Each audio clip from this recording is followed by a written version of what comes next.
मान्छेहरुको भन्दा बढी न बढी देखेको भए म कहाँसम्म पुग्थेँ होला। अनिसा हजुर तपाईलाई नि कति टिकटक हेरेर अङ्कल आन्टी दादा दिदीहरूले नानुले आँखा देख्नुहोस् चाँडै नै भगवान भनेर भगवानसँग हामीले पनि माग्दिएको छ भनेर प्रार्थना गरेको छ है भन्नुभएको छ। अनि कतिजनाले चाहिँ नि नानुलाई आशिष लागोस् भगवानले छिट्टै आँखा देख्ने बनाइदियोस् भनेर भन्नुभएको छ होइन। अनि कतिले चाहिँ धेरै धेरै माया छ नानु भन्नुभएको छ तपाईँलाई।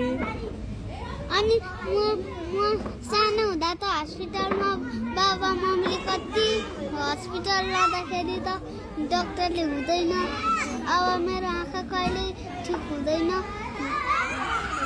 भन्नुभएको छ। त्यस्तो भन्नुभएको। अनि म बुढी भएर मरेपछि फेरि कि मम्मीको पेटबाट जन्मिन्छु कि तपाईँकै पेटबाट जन्मिँदाखेरि म आँखा देख्ने भएर जन्मिन्छु होला नि है। हो र ए आँखा देख्ने भएर जन्मिने हस् हो नि त।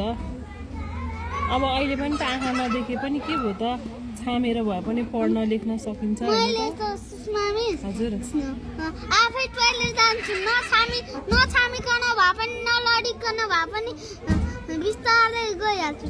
हो है आफ्नै कोठामा पनि जान सक्नुहुन्छ। जब पनि जान सक्छु म त उता गेट बाहिरबाट उता गाडीहरू कुदेको भन्दा पर पनि जान सक्छु म। हो एक्लै ए कति कुरा सिकिसक्नु भयो नि अनिसाले त होइन। खाना देख्ने मान्छेलाई त त्यो गाडीले चेप दिन्छ है। अनि म गाडी नभएकोतिरबाट जान्छु म गाडी नभएकोतिरबाट जान्छु नि त है। हो नि गाडी नभएकोतिरबाट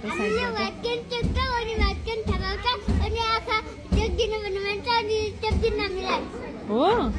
अनि है मैले सबैको यो यहाँको हस्पिटलको अनि मेरो गाउँको सबैको भन्दा सब यहाँको अरू मान्छेहरूको भन्दा बढी न बढी देखेको भए म कहाँसम्म पुग्थेँ होला। तपाईँ